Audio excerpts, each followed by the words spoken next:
What's up, y'all? We are back. This is episode 13 of the Miami Marlins Out of the Park Baseball 25 series. We're here September 25th, 2027. Your Miami Marlins are 74-79, last place in the NL South Division. Man, it's just been such a tough year overall. We'll go through the stats, but it's a real shame because we kind of missed an opportunity with I think has been our best lineup in this series. Our rotation has just been really, really bad all year. And now the bullpen's falling apart. Of course, the rotation's been pitching a lot better recently, but the bullpen has just completely faltered. And I've kind of just thrown a lot of our young guys in here at this point. We got Dominic Fritton up with the team. He's one of our top 20 prospects probably in our system. I like him a lot. Probably just a reliever in the long run, but yeah, he's up with the squad. Also, Juan De La Cruz, a 22-year-old. He's also up with the team after not a great season in AAA, but pitched well in AA. The FIP looks a lot better than the ERA, and he's been pretty good. Actually, really good in 7 1/3 innings. Yuri Perez back in the rotation. He's pitched much better, albeit there wasn't much to, the bar was very low once his ERA hit 7. He was good in the bullpen. He's pitched better in the rotation, but still hasn't been anything special. Just a really unfortunate lost season for him. And then really the rest of the rotation just completely fallen off from last year. Luzardo's been solid, but not spectacular. Braxton Garrett's been really bad. I'm not really sure what happened with him, but all of our FIPs look pretty good. 84 FIP minus, really good for Luzardo.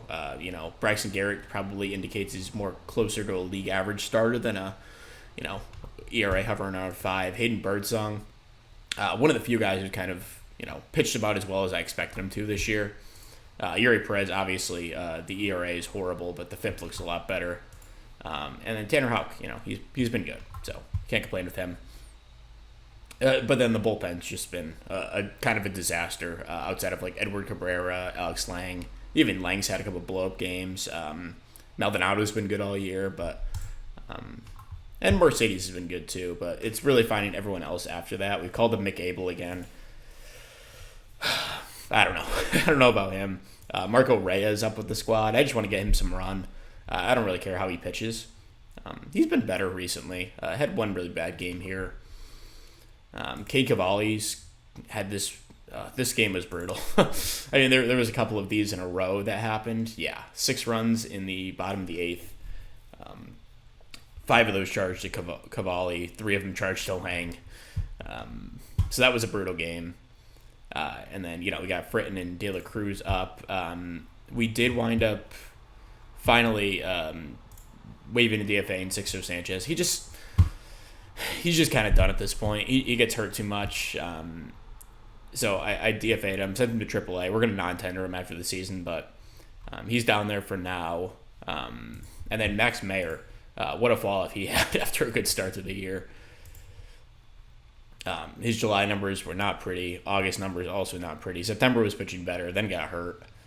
He'll be out for the rest of the season, but then Andrew Nardi also has been out for pretty much the whole season.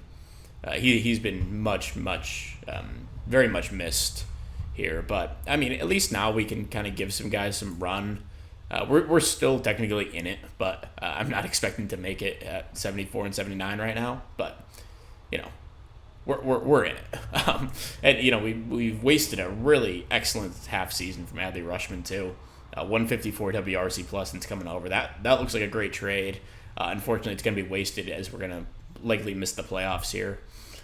We've also wasted a great season out of Jazz, who has bounced back after a really, really mostly tough 2026 season. He's been fantastic this year. Jacob Berry has also really come around in year 2. I'm not really going to count this half season, but year 2.5, he's emerged as an all-star level first baseman. And Jesus Sanchez, of course, who had a spectacular first half, made the all-star team. Has fallen off a bit in the second half, but overall, an excellent season from him. Yeti Cape has been a good piece off the bench. Patrick Bailey, his WRC plus is up to like 120 at one point. Somewhere like around here. And then, kind of fallen off since, but has still had a really good year. On pace for 3.5 WAR. Well, I mean, we're at the end of the season, so he's putting up 3.5 WAR. But then you got guys like Luis Robert have just terribly underperformed what we were expecting. He's still a above average player, but for what he's going to be asking for a contract, like, I don't know. After this season and last season, I'm kind of done with the Robert experience. And he's fragile. He hasn't been hurt this year, but he just hasn't been really any good. The walk rate and the strikeout rate are really, really concerning to me. So he's probably going to play his last game here coming down the stretch. Luis Garcia has actually turned it on, pretty heavily the last few games to boost his average. And, his WRC plus is still below league average, but, he hasn't been a terrible pickup. We kind of got him for nothing. It was Lars Nootbaar and Ike Buxton, who's now retired, allegedly. And then, Rafaela has fallen off after a good season last year. He's still a fine player. I don't regret that trade at all. Jaron Duran he's doing about as well as he did last year for us. And then we give Sandy, who wound up signing with the Mets, has had a good year for them. Junior Marino, who played well in A-ball, but he's 23. Doesn't play defense. And Seiya Suzuki, who Boston wound up getting rid of after the season, has played well, but got hurt for Detroit. So I don't regret that trade. We still have Rafael for a couple of years. He's a good defender. Probably going to move him to the outfield next year. Shane Sasaki, throwing him into the fire just to see what he has, because we've kind of wasted him away in AAA with injuries and kind of guys being ahead of him. He hasn't really been any good, but I just want to see what he has. Arteaga has fallen off drastically after last season. Pretty dramatic fall off, if we're being honest. I don't know. I still like him as our shortstop moving forward because of his defense and, theoretical bat. But, yeah, I don't know if he'll ever repeat last season again. Trey Sweeney, just a black hole this year. I'm not sure what happened with him. Manuel Rodriguez, we're giving him a little bit of run, but don't really have a spot for him at the moment. Wes Clark has played one game since coming up, hit a home run. I'm kind of done with him, too. Then Casey Schmidt called him back up just for third base depth. I don't know. Give him a couple at-bats down the stretch. And then Luke Adams. He's been okay in year one for him. I don't know if he's really a long-term piece, but I like him as a bench bat. It's just kind of been a wasted year. Again, we're still kind of in it. I mean, there's a lot of teams in this mix for these wild cards, and none of them really pulled away. So we're gonna go down the stretch here, see how we do. We just got a big 11-3 win against St. Louis, but now we have Yuri Perez on the mound in Game 2 of this set, and we win 9-7. There's been a ton of these extra inning, bloodbaths. It seems. Jacob Berry, 3 hits, 2 RBIs. Arteaga has a good game. Like to see that. Back-to-back 3-hit games. And Yuri, he's kind of done this for the last month or so since I brought him back into the rotation. Alex Lang almost blows it. Yeah, I thought we could just run it back with this team, but it really hasn't worked out. And a 9-2 win, so we sweep St. Louis, and just like that, we're kind of back in it. Rafael, a 3-hit game.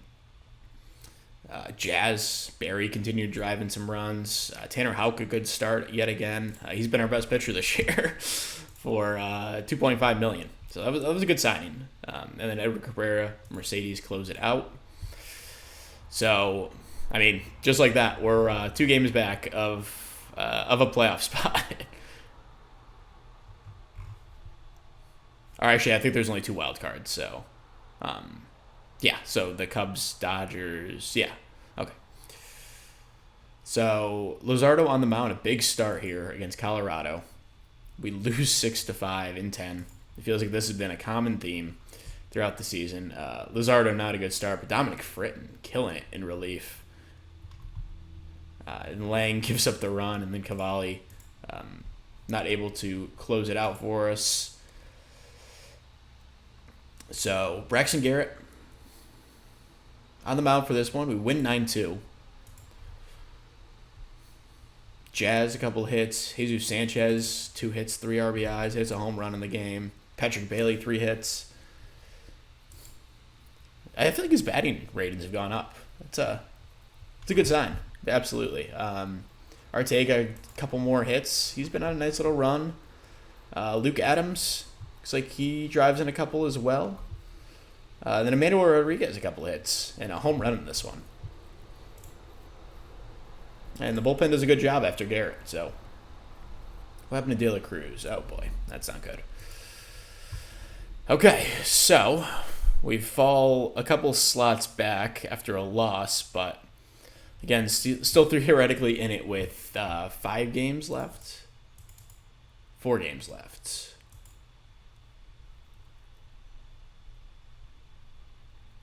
And we lose 4-2. And that could be the end. Nope, we're not out of it yet. Yuri Perez on the mound trying to keep our season alive. We lose 11-4, jeez. And bad news for Yuri. He drops some of his ratings. Bailey's ratings did go up, so I wasn't wrong about that. Anyone worth talking about? Eric Spiegel. He had a good end of the season in A-ball. Gave him a couple starts in rookie. Called him up to A. He was really good. So, obviously a good sign there. Jonathan Wilson, our first-round pick this year. A good sign is we'll be in the lottery if we miss the playoffs. So, that's something. At least we'll get a high pick.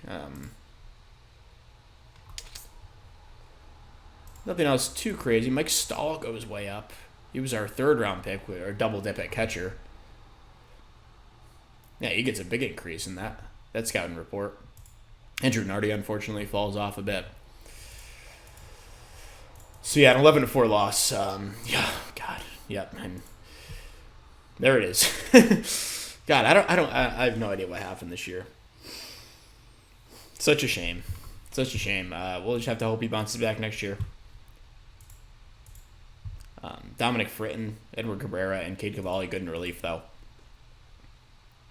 And we are officially eliminated, so 3 games left. And, oh my God, Juan De La Cruz is going to be out for pretty much the whole season next year. Really unfortunate from a prospect who is performed well at pretty much every level that I put him in. So, I'm not going to risk injury. I'd rather just... maybe we'll give Dominic Fritton a start if he can. 2 games left, I doubt it. Dax Fulton can definitely make a start, though, so... may as well pitch Luzardo. What's the difference? You lose 2-0. Okay, so yeah, Luzardo pitches well, but no offense in that one. Then last game of the year, let's give Dax Fulton the start. Why not? See what he's got. And we lose 2-1, so we lose out. Wind up finishing 77-85, and I hope our World Series last year gave us a little bit of runway to fix this, but definitely not guaranteed here with the season coming to an end. So we'll sim to the end of the playoffs, go through the offseason this episode, and we'll be back. Hopefully we're still the manager or the GM of this team. All right, so we're here at the start of the offseason. And we have increased the player development lab to 8 players. And that was a viewer request. So while I try to figure out who this was, sorry. We picked out our guys that we want. Thank you, Pete, for the recommendation for 8 players. He said 8 to 10. I'll go with 8 for now. We'll see. Maybe we'll increase it to 10. Yeah, Samuel DeSources was a 2nd-round pick last year. I loved his, batting profile outside of Zavoid K's. So we're going to try to improve that. He actually played quite well when I promoted him to A-ball. So Yeah, we'll see if this hits. It's going to be a difficult one for him, but yeah, we'll see. Could be a huge upside guy if that's the case, if that plays out. And Luis Herrera, we're going to give him another shot at a two-strike approach.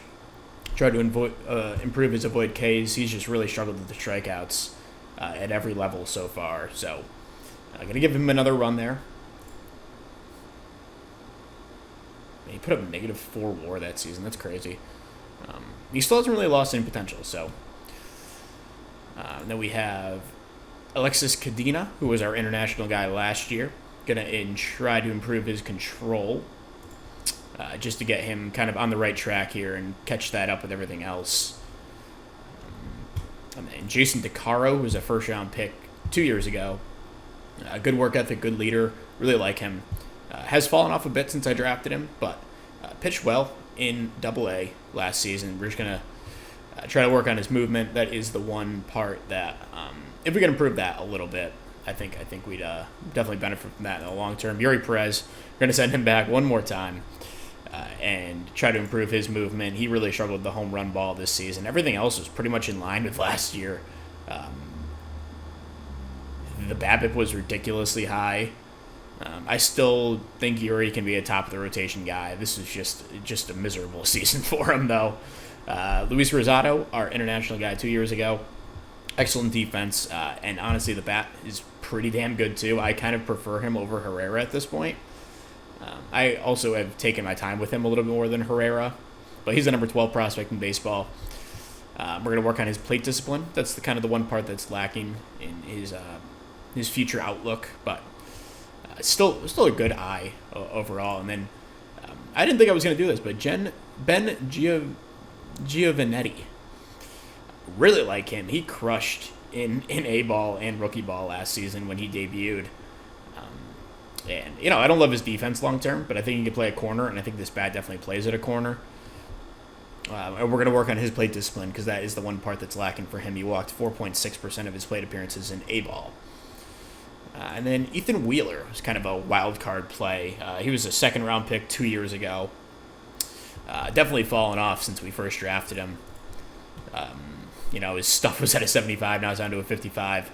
Everything else has stayed pretty close to what it was, though. His velocity is an issue, but we're going to try to kind of lean into that and improve this control so he can, kind of hang as a starter long term.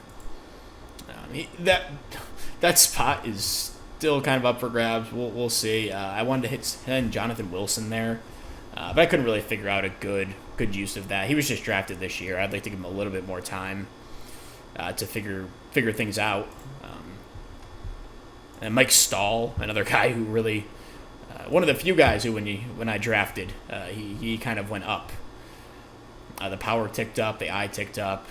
The defense is still an issue long term, but we can work on that as he moves further in the minors. So let's see if the bat can play first, and then we'll work on the defense. He's only 18, so no rush on him. We have guys like Steve Hammond, but I think he's far along enough to be able to hang. Brad Sonneburn, who was a first-round pick, supplemental round 2 years ago. Eric Spiegel was another guy I considered, but he was just drafted this year. He still looks good after drafting him and pitched well in A-ball. And then Luis Cova, who was a guy I once had high hopes for. The power has just not been there, although he hit 11 home runs last year, which isn't nothing. And was okay in his third run-around in A-ball. We're just going to have to push him up to high A at this point and give him a challenge. But, he hasn't really hit at that level at all. So, I have my reservations with Luis Cova at this point. Jason Flores, who was our second-round pick in the first season that we played. I still have hope for him. I don't think he's going to be a starter at this point. He could definitely start, but he's a three-pitch guy. I drafted him based on his stuff. It was massive at a 95. It's ticked down to a 55. But I think as a reliever, he plays up, and I don't think he'll be a starter or anything. But and then Rodney Green. He's 24 at this point, so I'm not going to send him to the lab. But we drafted him, and he's kind of turned out to be okay. I pushed him up to AAA at the very end of last year. He got 69 plate appearances. Very nice. and very nice numbers as well. 195 WRC plus. Yeah, and the strikeout rate's ridiculously high.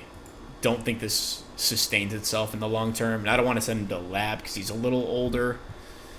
But I mean, he could make an appearance on a major league roster next year if things kind of go south for us this offseason. And Fabian Lopez, a 22-year-old, he played well in Double-A and High-A last season. So not going to send him to the lab at this point, but a guy that I think can fill in a shortstop while we wait for either Rosado or Herrera long term. I also am moving Herrera to third base,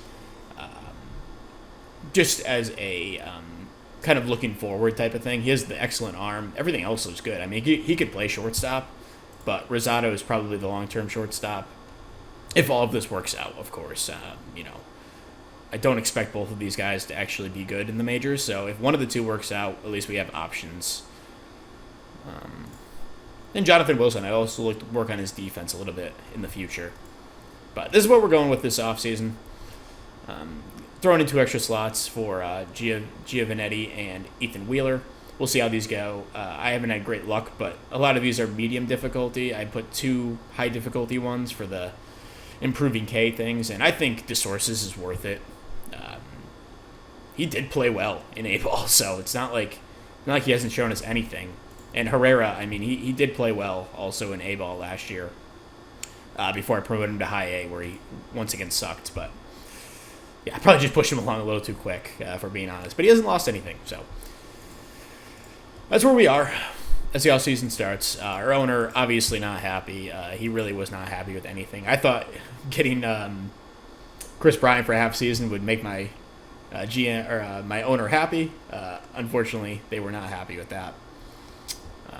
Obviously, wasn't happy about the record. Team stats, we're going to try to improve on base this offseason. We're going to hopefully kind of revamp this offense. Luis Robert, definitely not signed to an extension after this season. He doesn't want any crazy money or anything, but I think that could be used better with either development or signing one-year deals to try to trade them off, or just finding good value signings. I think our offense is good enough at this point, and we project well enough to be able to let Robert go. And he didn't really provide us anything more than we get from like Sedana out in center, or Rafaela, that's his name. Is that his? Sedane's his first name. And then, he's not happy with our staff. I don't know. Whatever. Maybe we should try to work on that this offseason, but I like our staff. Maybe the pitching coach will go this offseason. I'm not sure what happened this year, honestly. It was ridiculous, but then they're not happy about our fan engagement. We did switch pitching coaches this offseason. I think our old guy retired, so maybe that plays into it, but I promoted a really good guy, though, from AAA. I thought our fan engagement was pretty good, but they're not happy with that. And then they want us to win a World Series by 2032, which I think is definitely doable. This is kind of just a setback year. I think we overperformed last season, won the World Series, but this is what the Marlins do. They win the World Series and then suck. But then they come back 6 years later, and then they're good. So that's kind of the timeline we're on right now. But I think this is definitely recoverable. I don't think our starters ERA will be 14th again. You take that out, and you make this, even top half of the NL. And I think this team is certainly a playoff team. We certainly could have competed for a World Series again. The Rockies wound up winning, by the way, in our division. They finished 89-73. They beat the Twins in the World Series. They have a really good squad. And they have the best defensive catcher in the game, Jeromo. So yeah, that's what happened in the playoffs. We'll just quickly look at that.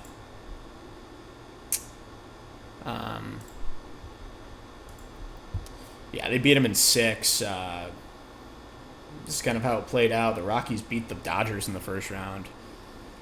Red Sox, Yankees in the NLDS. Then the Twins won in 7 and worked their way. Let's do a quick overview of what this team's going to look like coming into next year. So we're letting a lot of faces go. Rushman will be gone, but Bailey's coming back. He has 2 years of control, I believe. Jacob Berry will be back at first. He had an awesome season. Second base will be a hole. I do plan on moving Rafael as a center. He can certainly play out there. I think he'll be much more of an asset playing center field. We'll have Chisholm back in right. He had a great season.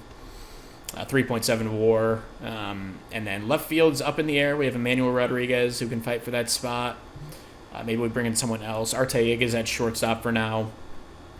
And then, Luke Adams will fight for a roster spot. He didn't really do anything to light the world on fire this season. Negative WAR. I still think he had a good year overall, though, in his rookie season. But Garcia will be gone. He's a free agent. Rushman's gone. Robert's gone. And Jesus Sanchez is gone. So, that's a lot of our big boppers, and this lineup is not going to scare anyone. So, then pitching-wise, I think we're bringing pretty much everyone back, minus Tanner Houck, which is a big loss. I wonder what he would want for an extension. Yeah, he's going to get a bag, so good for him. We cannot really count on him, though. So, Garrett will be back for one more season. We'll have Luzardo, Perez, Garrett, Birdsong, tentatively. I think he had a good enough season to earn a spot. He put up 2.8 WAR, which is very solid.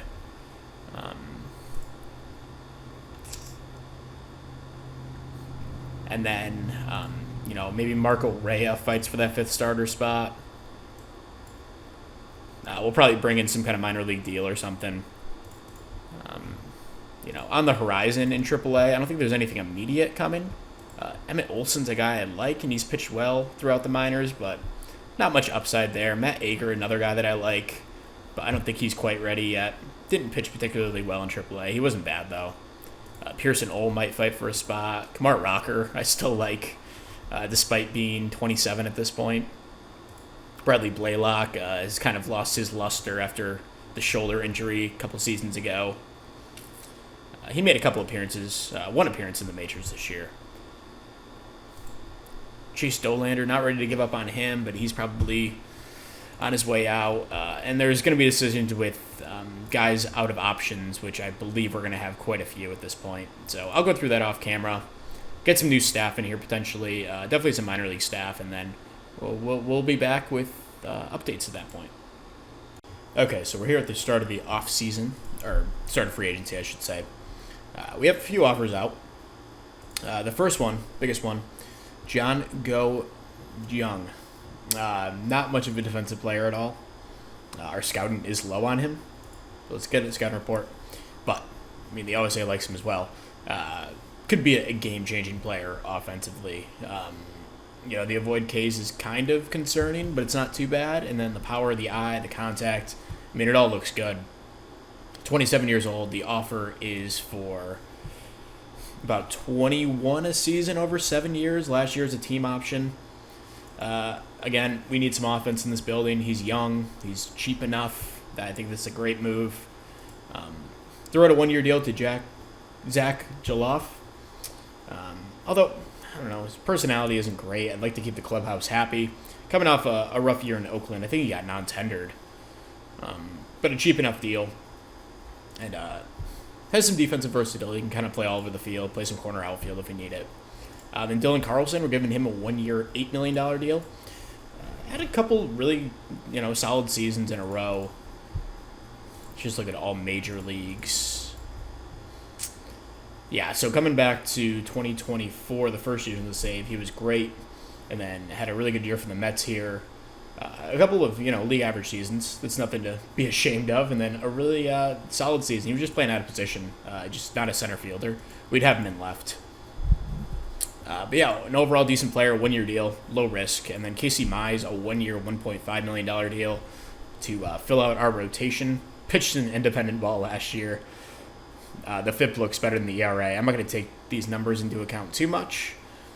But looks like a decent arm. Can give us some innings. Has stayed healthy throughout pretty much this whole save. Didn't pitch in 2026, but I don't think that was injury related. Yeah, no, it was not.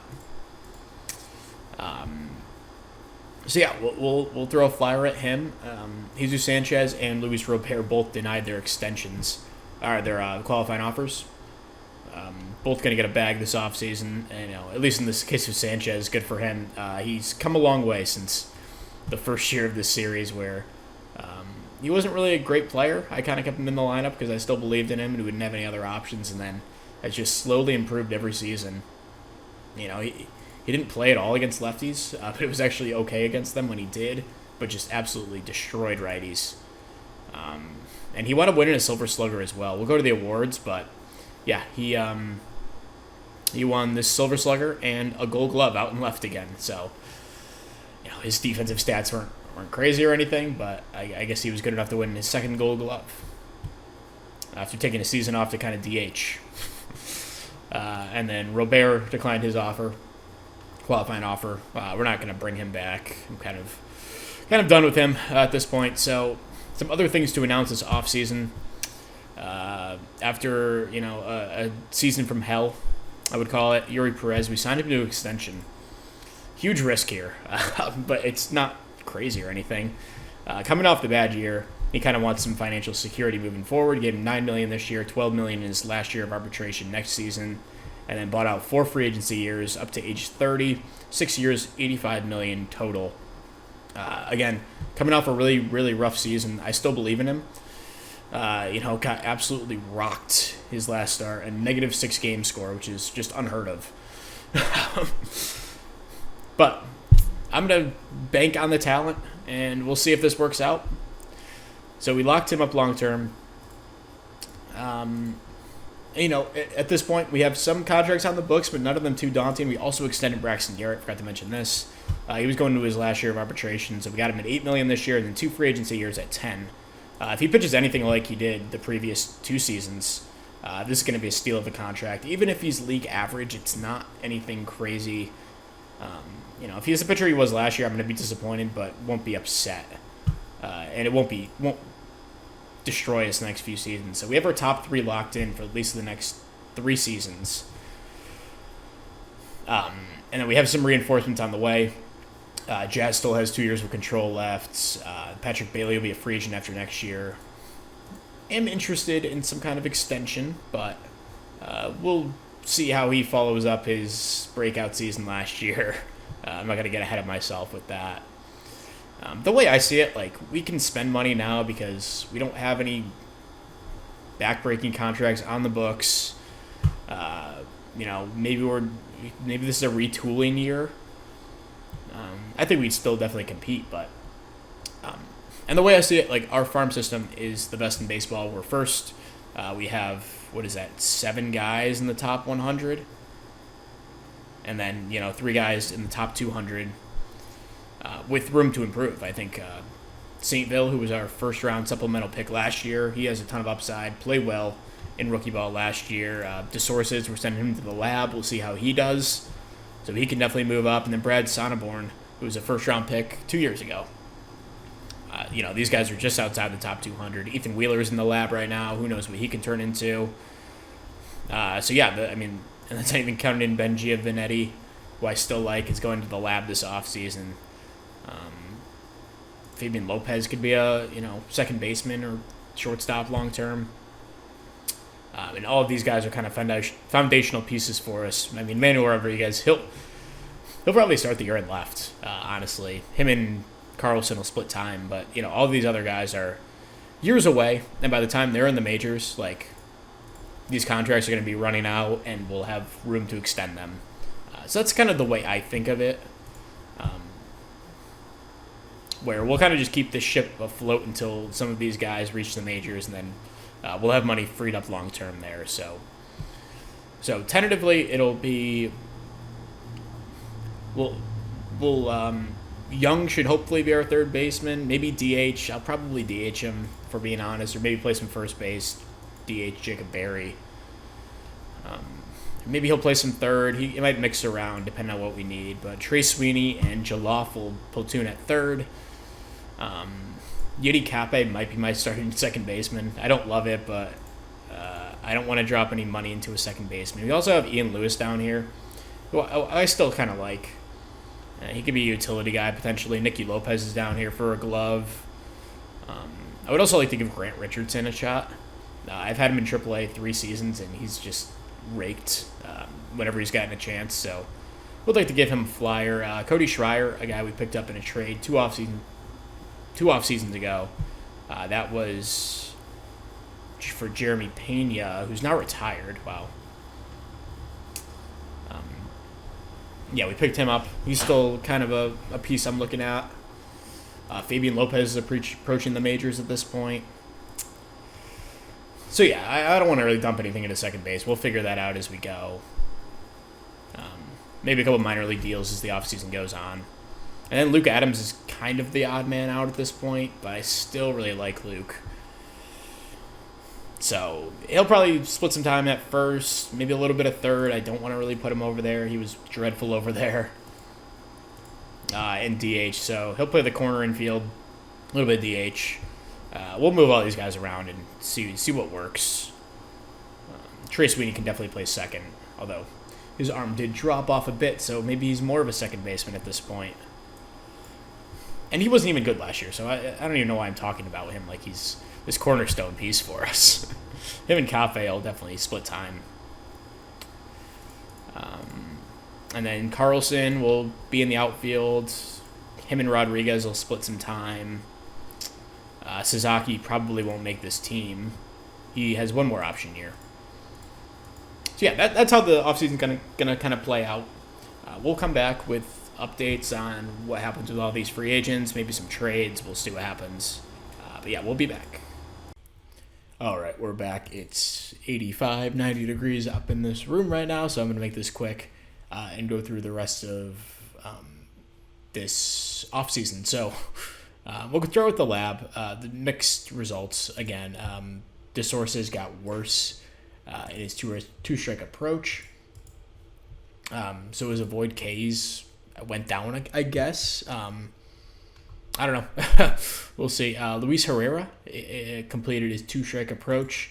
It doesn't look like his avoid Ks went up at all, but still good. I mean, I'm sure something ticked up behind the scenes. And then Alexis Cedena, who was our international guy last year, he improves his control pretty dramatically. So very good, outstanding job in that training. DeCaro did not improve. Yuri Perez once again did not improve. He's 0 for 3 in the 3 seasons we've done this. Luis Rosado did not improve his plate discipline, and then Ben Giovanetti improved his plate discipline. I feel like he took a big step back though. Yeah, everything kind of ticked down a little bit last report. Still looks like a decent bat though. And he did improve his eyes, so that's good. And then Ethan Wheeler also poor in his development. So that's that. And now we will go to the offseason recap, which is, I mean, there's a lot of little moves. I guess we'll get this out of the way first. We did not sign that guy. Going to the Astros. So Young... I started at 21, and I just kept getting in a bidding war, and he settled on 32.5 over 7 years. He might be worth it, but there's no defensive value. They're going to play him at first base. And $32.5 million for an unproven player is risky for me, so we wound up backing out of the bidding when it hit like 20. I think I actually offered him $28 million, and then the Astros bumped that up, and then they must have kept going afterwards. I'm sure he's going to be awesome, but a little too rich for our blood. I think we can use our money better than that. So that's that. Our team, the Marlins, a busy offseason making a lot of little moves. So it's kind of a mess right here, but we did a lot. So we took Cutter Coffee in the Rule 5 draft. He's a little younger than I usually like to go, but looking at how long he's been in the minors, he's been in the minors for like 5 years, 6 years. So he hasn't made it past AA. He's a 23-year-old. So I took him. Who knows if he sticks? He will get the first shot at the utility role in spring, just because we'd like to see what we have in him. Then we went inside J.P. Crawford, who Was an $1.8 million deal. Can play some really good infield. He's a leader, good work ethic, has a good eye. So if we want to improve our on base percentage, he helps that. And actually had a pretty good year when he was with Houston last season. Not so much for Pittsburgh, but he's gonna get the first crack at the second base job against righties, and we'll see how that all plays out. We did sign Zach Jaloff to a pretty cheap 1-year deal. He's not a great personality or anything, but hopefully he could be a decent bat for us and platoon with Trey Sweeney if we decide to go that route. Signed Ronnie Mauricio to a minor league deal. He's a decent player. I'm going to try him in the corner outfield during the spring. And then did wind up signing Dylan Carlson, 1 year, $8 million. He'll play a lot. I don't really know where yet, but he'll mix in. And then big move. Trade for Christian Yelich. Obviously, this is not the version of Christian Yelich that was an MVP in Milwaukee, or even as good as the version that was with Miami before he went to Milwaukee. But he was basically free. They're retaining all of this contract. And I gave up nothing to get him, and he's an MVP, and it's a cool story bringing Yelich back to Miami where his career started. He's a DH at this point, like nothing more, but honestly with the eye, and he's still a good player. Like, I don't know. He's going to be a certain DH going into the year. We did the same thing last year with Chris Bryant. Didn't really work out, although it wasn't horrible. That's where we are here. There's a spring training roster. Check out the lineups and guys that I'm trying to get involved in the spring.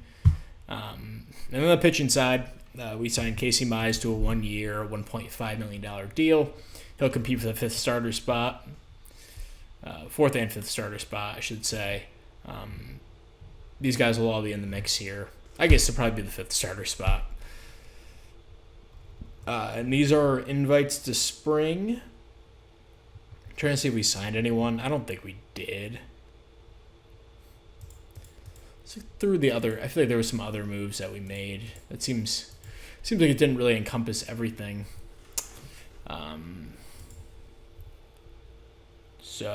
We got rid of Pearson Ole. He was claimed off waivers. Oh yeah, we traded Shane Suzuki to Toronto, along with this guy who's really nothing, for this guy Caleb Wallace, who doesn't have to be on the 40-man, and it looks like he could be a potential pretty good reliever. So I should bring him up this spring. I think we have an open slot. Yes, we do. So he'll join the spring training roster, and we'll head through that right now, and we'll come back around opening day.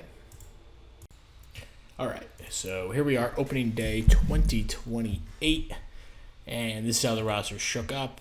Starting five: Luzardo, Perez, Garrett, Birdsong, Casey Mize, who was absolutely lights out this spring. So he gets the fifth starter job. Running with a 7-man bullpen, we have Andrew Nardi, Anthony Maldonado, Jorge Mercedes, Dax Fulton, who I need to change to a reliever, Edward Cabrera, who had a rough spring, but it was really, really, really excellent last year when we brought him up. And then Max Meyer, who's lost a little bit of juice coming into the season. He's a free agent after the year, but he'll start the year in the bullpen after a pretty disappointing second half of last year. And then Mick Abel, out of options. Kind of his last chance here with us. Has not been overly impressive. The ERA looks good, but the strikeout to walk stuff, not as pretty. I'm going to give him an extended run here, see how he does. So there's our 12-man pitching staff, 14 hitters. Tons of platooning going on here. It's basically everyone besides Patrick Bailey, Jacob Berry, Arteaga, Rafaela, and Chisholm. So, what is that? 4 of our 9 positions are being platooned. So we need a bunch of bench players.